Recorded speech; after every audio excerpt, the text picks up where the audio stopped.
So today Yes, I'm ma'am. going. Okay, that's very good. So I'll be starting with today's class. So we will Okay, start with ma'am. coaxial cables, right? So the next type of cable is coaxial cable. As you have seen that now there is a bit of a physics in this, but I'm just going to go through the simple part of physics. Okay, I'm not going to delve into the actual physics of it. So you have already seen that in twisted pair cables we have two wires, right? That is to cancel the noise or the crosstalk which happens, that is bleeding of signals which happens, also any kind of disturbance because of electromagnetic waves. We know that there are various sources of electromagnetic waves from where you can get. There are industries, there are factories, there are a whole lot of cables running everywhere carrying current in them, and we know that these cables, they also carry data in the form of electric current. So current from some other cable might bleed into this cable, and that might cause disturbance. So this is what is known as interference or noise. Okay, just give me a moment. Electricity went off, so I couldn't prepare my table.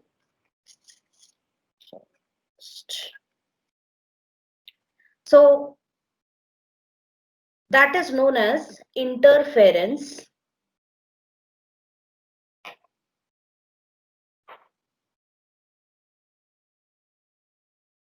You can just note it down. Or noise or crosstalk. So all these are disturbances which are caused.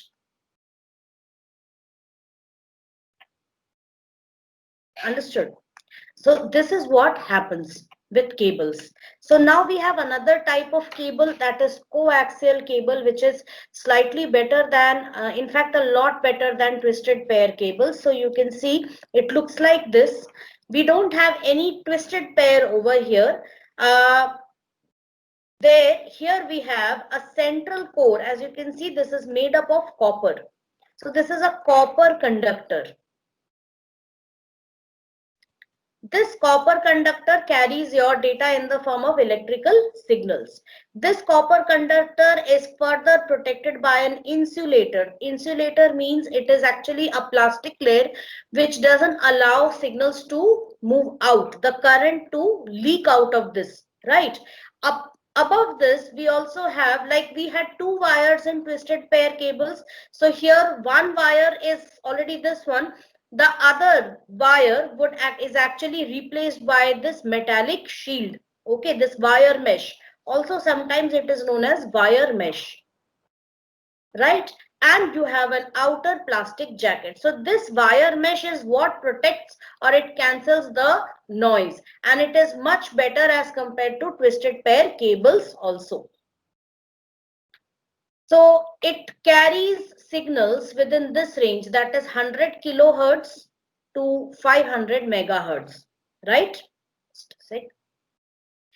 So here you have, this is the inner conductor, this is that is the copper conductor, followed by insulator. Then you would have an outer shield, which is a metallic layer, because you can see some lines over here which show that this is actually a metallic shield, right? A wire mesh kind of a thing which protects this inner conductor.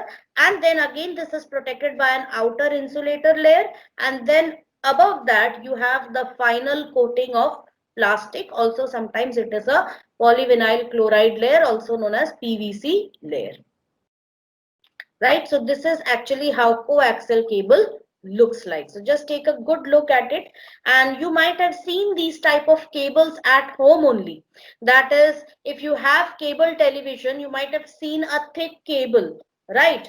And that cable, it needs a special cutter to cut, and there is a special connector also. It is usually attached at the back of the set-top box, and one end is attached to your dish antenna, right? Like in our house we have Videocon D2H, so one end is attached to our dish antenna and the other end is attached to the back of the set top box. Earlier it used to be like we used to have a small amplifier at the top, which was to amplify or regenerate the signals, and we used to have one end attached to that, that is the connection which was coming from the cable operator, and the other end was attached at the back of the television, right? But because now we have shifted to digital television everywhere, so easy for coaxial cables to carry those signals. So sometimes these coaxial cables are also used for your internet in place of the traditional Ethernet cables. Why? Because these are much better. They have a better capacity, that is data carrying capacity. They have higher bandwidth than fiber optic cables, and they are much better than fiber optic cables. But the thing is, they are quite expensive. So in Western countries, that is in US, UK, all these places, uh, they have, I mean, most subscribers, most internet subscribers, they have coaxial cables. They have access to coaxial cables. But we in India, we haven't switched on to that. Coaxial cables is used by the companies up to halfway through the connection, but you will not have it direct to your home. Only very few service providers are there which are providing that too at a higher cost. What we have managed to do in our country is we have managed to use the existing copper cables only and just increased the capacity of the network by using fiber to the node connection, where fiber optic cables are used to connect the main junction point to the area, right? Then this is a type of cable that has an inner conductor surrounded by a tubular insulating layer. I have already explained this. Surrounded by a tubular conducting shield. Many coaxial cables also have an insulating outer sheath or jacket. There might be an extra layer of insulator, as I have shown you in the previous one. I'll just go back and show you. First we go back to its previous one. So here after this, I'm just a second. Yes, you can see this layer, right? This is the metallic shield, and on top of that you directly see a plastic jacket, right? But in some cases you also have an additional insulator layer. You can see it over here. Okay, so this is the additional insulating layer which is there on top of the metallic shield. So that can be there for reducing additional interference. So the term coaxial cables comes from the inner conductor and the outer shield sharing a geometric axis. That is, now this would, I'll not tell this to you because you can see that because there is one axis and there's one line. Just imagine an imaginary line. Just give me a moment, okay? Switch on the whiteboard. Just imagine an imaginary line which runs through the center. It is an imaginary line, and along this line you have the copper cable, the copper conductor also, followed by all the other layers. Right. So the outer, this is the insulator. On top of this, we have the metallic shield. So this metallic shield, they lie on the same axis. This is the axis, and these two layers are aligned around this axis. That is why it is known as coaxial cable, or also known as coax, right? Coaxial cable was invented by English engineer and mathematician Oliver Heaviside. So this could be like a GK, general knowledge fact for you. Who patented the design in 1880? That is, he patented the design in his own name. Patenting means he registered this design by saying that he is the one who invented it and nobody can copy his invention, right? Then some advantages. Now what you people have to keep in mind is, what are the advantages of such cables? Fine. So what are the advantages? They are considerably better transmission capabilities than twisted pair cable, as I already explained. Can be used as a basis for a shared cable network. You have already seen that in the form of the television network, and it can also be used for cable internet. Okay, in 10th class I had taught you about different types of internet connections. So there are DSL broadband, dial-up connection, ISDN. Then DSL and dial-up and ISDN became obsolete. What came into existence? The DSL connection, that is digital subscriber line, which became very popular, which we are even using these days. And then you have the cable network also, which uses coaxial cables as the base for providing connections. That is, it is used as the main transmission medium, right? High bandwidth up to 400 Mbps, and interference or noise is very less as compared to twisted pair cables. So these are the advantages of coaxial cables. Some disadvantages: very expensive as compared to twisted pair cables. You have to pay considerably 30% more money or rental amount if you have opted for if you have opted for a cable broadband connection, right? Hence, and looking at the economy of our country, it is not very popular. People always would opt for the cheaper or inexpensive alternative, right? Not compatible with twisted pair cables. So that is, you cannot do it like you can merging twisted half of the network you'll have as coaxial cable, twisted pair cables. So आप ऐसा नहीं कर सकते, or you cannot connect it with twisted pair cables. So it is not compatible with twisted pair cables. If you are using coaxial cables, you have to use only coaxial cables. Some types of coaxial cable. This is important. Please note it down in your copy. You have two standards of coaxial cables. One is thick net coax and one is thin net coax. By the name itself, it is quite clear that thick net means the coaxial cable is a bit thicker, and thin net means it is a bit thinner, right? So this is the thick net coax, whose diameter is approximately 10 millimeters. Okay, that is 0.4 inches. And here you have thin net coax, which is 5 millimeters in diameter, right? So you can see over here that we have a central conductor, dielectric insulator, and two layers of foil are used, and braid is also used. If you have sometimes seen the cable operator coming to your house and doing the installations, they usually cut the cable certain times, because they have to provide you only the length which runs from the dish antenna up to your set-top box, and usually they have a huge length of cable, so they need to cut it somewhere. So when they cut it, you might have seen a kind of a threaded what to say, a braid of thread coming out. Some threads are coming out of it, you might have seen that. Okay, so that is known as a braid, because it's like kind of a it's kind of woven somewhat like this. It is just like sweater, you might have seen, ये बुना हुआ होता है. Okay, made up of thread, and it's kind of woven with the help of thread.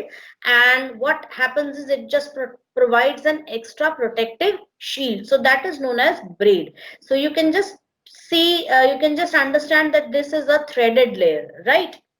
And above it you have an outer jacket. So this is thick net coax. And how is it different from thin net? You can see you have a central conductor here, which is a copper conductor, then the insulator, and only one layer of braid. Here you have two layers of braid, here you have one layer of braid, and there is the outer jacket. So protection is bit less as compared to thick net. That means thin net coaxial cable will be more susceptible to interference. Hence, the maximum length of a segment, that is the maximum length of cable which can run without being susceptible to interference मतलब बिना disturbance के वो जितनी length cover कर सकता है, that is different for both. Like thin net can just thin net coaxial cable can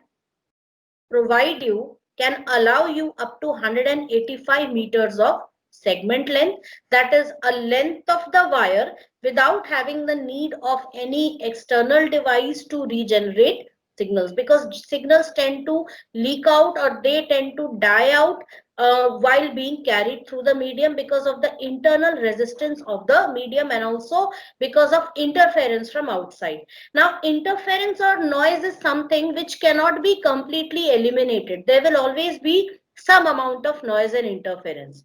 So, the amount of the length of the cable which allows you considerably negligible interference, that is known as a segment length. Okay, that is the amount of length of the cable which you can run, okay, from source to destination without using any conditioning medium, that is known as the maximum segment length. So for thin net it is 185 meters and for thick net it is 500 meters long, because it has extra braided layers also and an extra layer of foil also, so it prevents interference better as compared to thin net coaxial cable. So that's why it can allow up to 500 meters segment and thin net allows 185 meters. So when you get some later in the chapter where you will have to analyze the situation, and you will find that the length is suppose 100 meters, so you can see that okay, length is 100 meters, so I can go for thin net. There is no need of thick net because thick net coaxial cable will be expensive as compared to thin net. Okay, so that is why, and always the motto should be to reduce the cost. Okay, whenever a network is being designed, always the motto should be maximum utilization of the network hardware along with low costs, and also for providing near to 100% efficiency. Right जितना efficient होगा और जितना cost effective होगा उतना ही वो अच्छा माना जाएगा. Right so that is why you have to look for the cost effective alternative also and also the efficient alternative. तब अपना काम भी हो जाए और पैसे भी ज्यादा नहीं लगे. Next, so this was coaxial cables. Just see. So did you understand what are coaxial cables? Now next we will start with what are fiber optic cables. So we have fiber optic cables over here. Now how are fiber optic cables created? It is known as they are the best in the industry.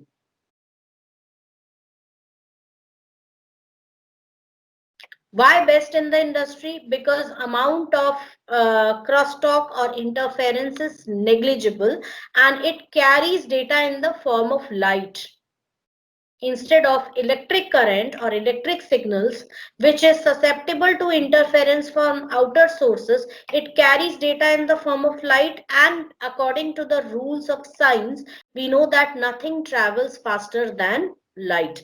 Okay, so nothing till date has been detected by the scientists which could travel faster than light. ऐसा कुछ भी नहीं discover किया गया है. So light is something which travels faster. Even during thunders or lightning, you might have seen that first you see a flash of light in the sky, and after a few seconds you can hear the thunder. So lightning comes first and then the thunder. Thunder is what you hear. Lightning is what you see. So what is it? Light travels faster than sound. Understood? So light travels faster than your electrical signals. So here the fiber optic cables which you see, they are actually made out of glass fibers. Okay, glass is heated up and from there very thin strands of glass are extracted and they are used to create the fiber optic cables.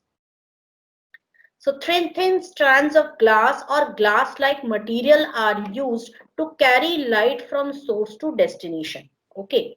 So they carry light from a source at one end of the fiber to a detector at the other end of the fiber.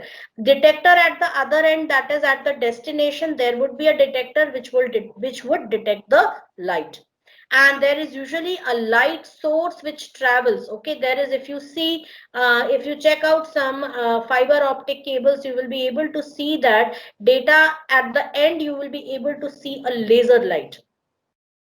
The light sources use either LEDs, that is light emitting diodes, or laser diodes, where laser diodes are more efficient as compared to LEDs, right? So the data to be transmitted is modulated onto the light beam using frequency modulation technique. This is something which you will study in the next chapter. For the time being, let me just tell you that modulation means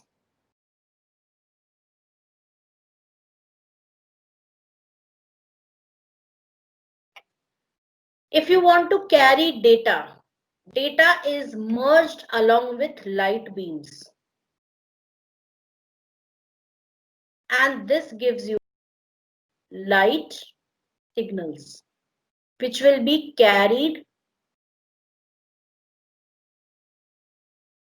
by the fiber optic cables.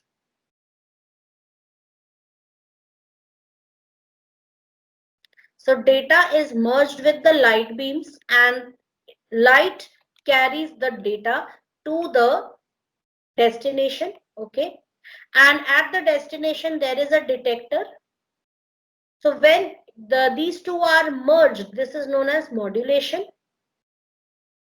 And at the destination, where this is the light which is passing, and when data and light beams are separated at the destination, this is known as demodulation. Understood? So you have modulation and you have demodulation there. So this is what is known as your modulation and demodulation, right? And in detail, we will study it in the next class. The signals can then be picked up at the receiving end and demodulated. The bandwidth of the medium is potentially very high, that is, it has a very high data carrying capacity. For LEDs, this ranges between 20 and 150 Mbps, but for LDs, that is laser diodes, it can even move up to 1 Gbps.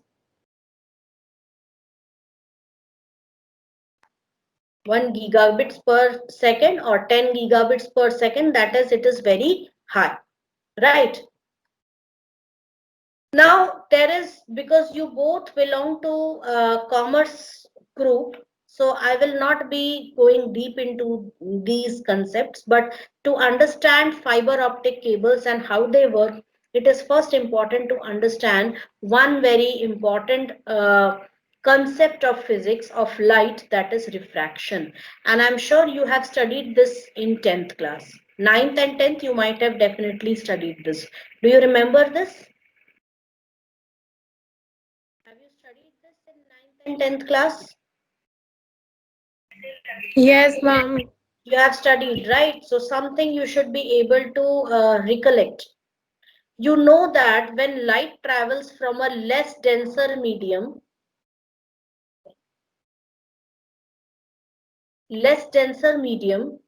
to a more denser medium. Less dense medium, more dense medium. When I talk about less dense medium, can you give me some examples of less dense medium? I can say that air is a less dense medium, okay, and water is a more denser medium. When I say dense means घनत्व जिसको बोलते हैं, है ना, कितना घना है. So if I have air and water, in which medium will you find it difficult to move around?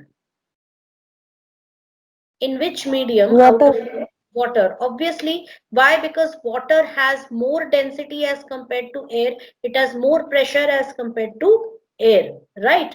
So you will find it, and literally when space training is given to potential aspiring astronauts, they are trained underwater, because it just provides a kind of an what to say, a near zero gravity level, right? Because of which they are able to train underwater, and they are given the practice to glide through the water and move to certain areas and all these things, right? Whereas this is not possible with air of of the atmosphere of earth, because air is kind of a very light.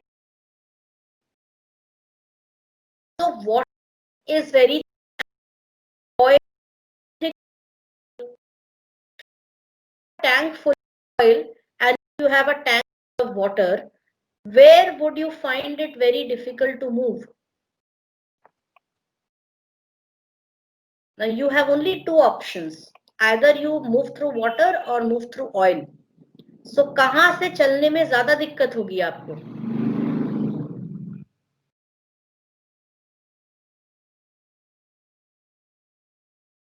Just imagine you are standing somewhere and you have to move through an underground canal, okay, aqueduct. But to your surprise, there are two aqueducts. One is filled with water and the other is filled with oil. Where will you find it difficult to move?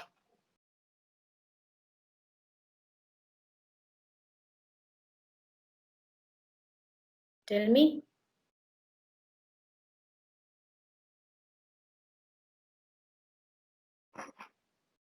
Come Water? on. You'll find difficult to move in water, not in oil, not through No, oil. but water is more denser than oil. Are you sure? Yeah, I don't actually, think so. water is more than oil. I have to see about that. But I feel that oil is denser than, okay, oil is lighter than water. Yes, right. Sorry. Yes, oil is lighter than water, so you would find it easier to move through oil. And if we have air and water, so here obviously you will find it difficult to move through water. So water is the denser medium and air is the less dense medium. So now when you have like this blue region, it shows what? Water or glass, and the white region shows what? Air. And what is this central line known as? Can anyone tell me the central line which you see? You have this That's as the the, line of reflection. this central line is known as a normal. Okay, because it is the line which is perpendicular to the interface between air and water. Right? So air is the less dense medium, water is the denser. We never say more dense, we say denser medium, right? So this is your water and this is the normal, right? Now light beam, one second, light beams are focused. My light beam is not straight. Usually light beams have to be straight, right? So light beams are focused in this way, which forms the incident ray, right? Incident, that is, this light is falling on this normal. Wherever this light beam hits the interface, you can just imagine a perpendicular line through, passing through that point, right? And now you can see where this incident ray forms an angle with this normal, which is known as angle of incidence,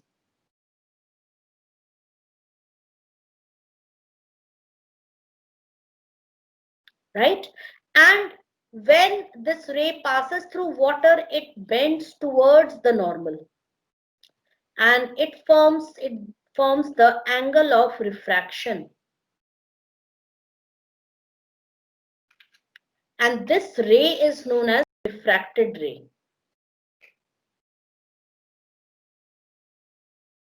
Now this is different from reflection. What is reflection? Let me tell you. This is a mirror, right? We know that mirrors reflect whatever is in front, right? So whatever is there in the, here also you will imagine a normal, and this is the incident ray, and this is the reflected ray. So we have angle of incidence, we have angle of reflection, and in most cases these two are equal, right? If not in most cases, when the surface over here is completely polished surface, when it falls on a polished surface like that of a mirror, you will see that the light beam is reflected back, right? But when it moves into a denser medium, when it moves through a medium in somewhat in this way, this is no, मतलब ये वापस तो reflect नहीं हो रहा है ना, ये उस medium के अंदर जा रहा है. So that is why this is known as refracted ray, and this angle is known as angle of refraction, which is usually less than the angle of incidence. As you can see here, angle of incidence is more and angle of refraction is less. And when it is the other way around, that is when the there is then the angle of the refracted ray or the incident ray is somewhat moving from here, that is light travels from the denser medium to the less dense medium. So here it forms the angle of incidence. This will bend away from the normal and it will create the angle of refraction, which is more than the angle of incidence. In the first case, angle of incidence is more than the angle of refraction. In the second case, angle of incidence is less than the angle of refraction. So whenever, this is what happens whenever light travels from a less dense medium to a denser medium, then this will be the case, and whenever light travels from a denser medium to a less dense medium, this will be the case, right? So now what we have to do is, this technique will be used in your fiber optic cables also. Now next very important concept is critical angle. Now what is critical angle? It usually happens when light travels from a denser medium to a less dense medium. As you can see over here, this is the incident ray falling on the normal, right?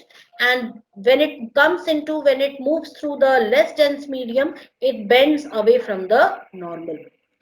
Go on increasing this incident ray, you will see that the angle of refraction will also go on increasing. यहाँ पे थोड़ा ज़्यादा लग रहा है, that is if you just increase the angle of, just a sec, I will,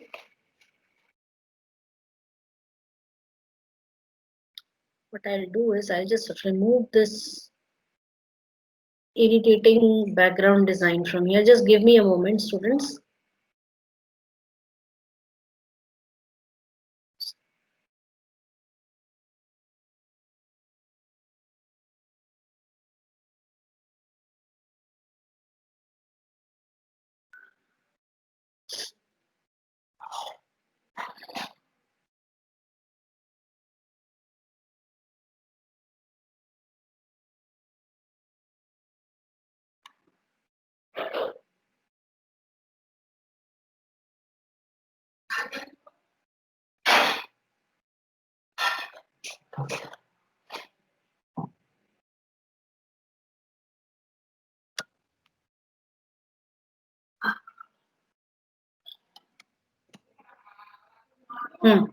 So here we are. So you can see that this is the denser medium, and you can consider this as glass, and this is air.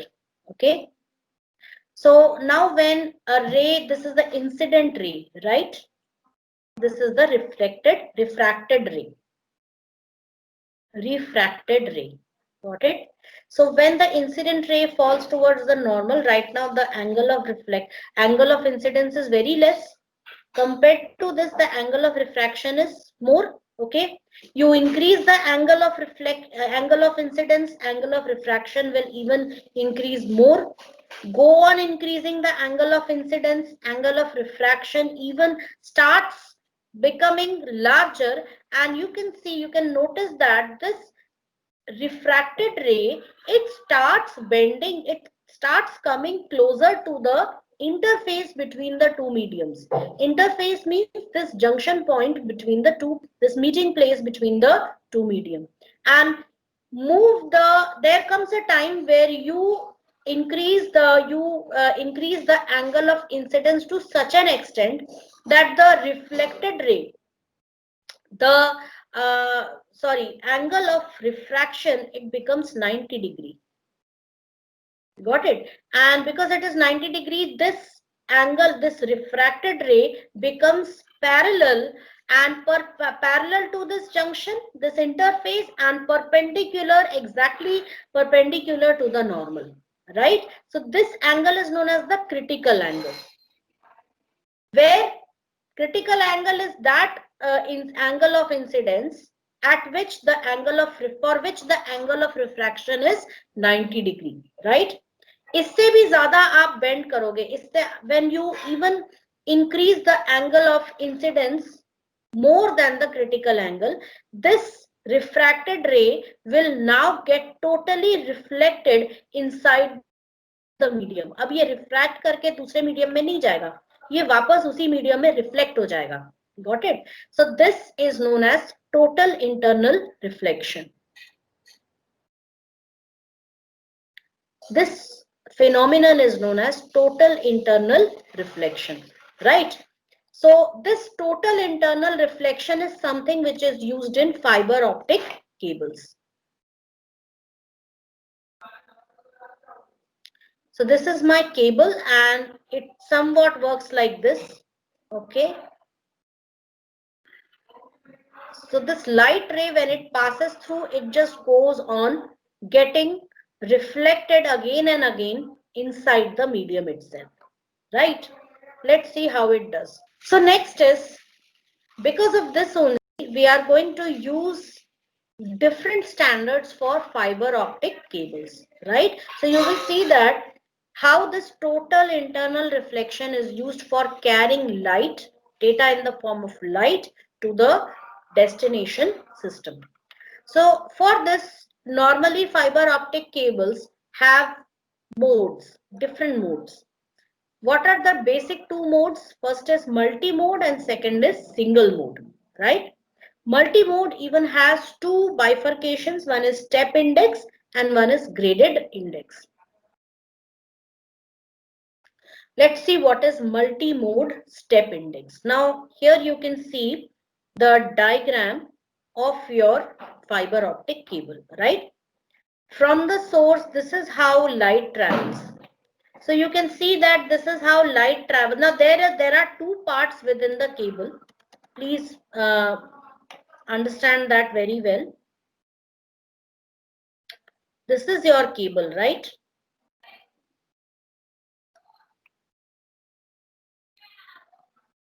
Okay, and inside that you have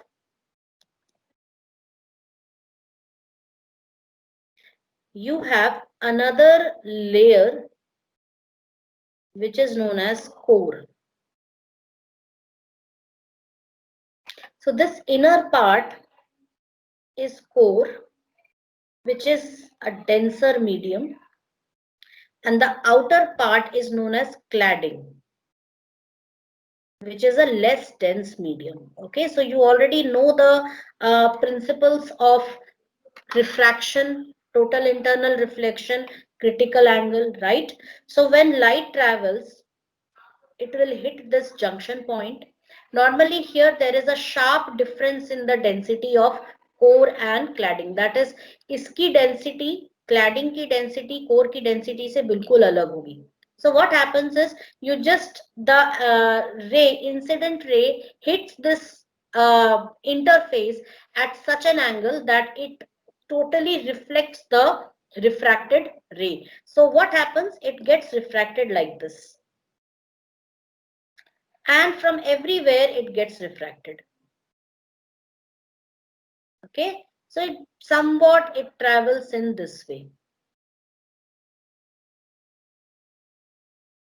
right?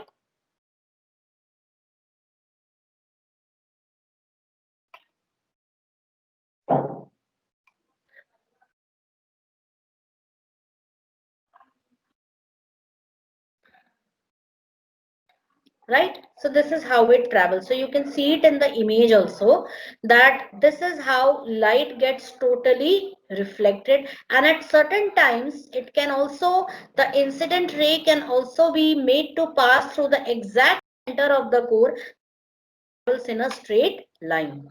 So the light which reaches the destination, it doesn't match the source signal. Okay, still there is some kind of noise or disturbance in the signal. So we have another mode, that is multi-mode graded index. Now what happens in this is, there is no sharp difference between the densities of the two medium. Okay, density goes on decreasing from the core to the cladding in a very gradual manner. Like, I will just give you an example. When you are working with paint, there's one method where you have exactly two different colors, right? Here you have red color, here you have yellow color. So two different colors, and you can see a thin border in between the two colors. But what you want is, you want a gradual shift from red to yellow. That means you want to see a kind of a gradient, where color slowly diffuses into the one color, slowly diffuses into the other color, which forms a gradient, right? So here what happens is, this is a graded index, that is, the density will go on decreasing from the center to the end or the edge of the cladding, right? So in this case, what will happen, the ray which is traveling, it will not have sharp edges, rather it will have smoother edges, smoother reflections, right? So the quality of the ray, the quality of the data, the light ray which reaches the destination, is slightly better than the previous one, that is multi-mode step index. Last, we have the single mode. I'll just wrap up the topic from here. Single mode. Single mode, you have the core which is very small, and you have larger part, that is cladding. Cladding covers the larger part of it, and usually there is a sharp difference between the densities of these two mediums, and it is such a big difference, and the core is so small that it forces the light beam to travel along a straight line. So there is negligible interference or noise at the destination, because of which the signals are almost near perfection. Got it? So these are three different mediums of your fiber optic cables. Okay, so thank you. I take your leave.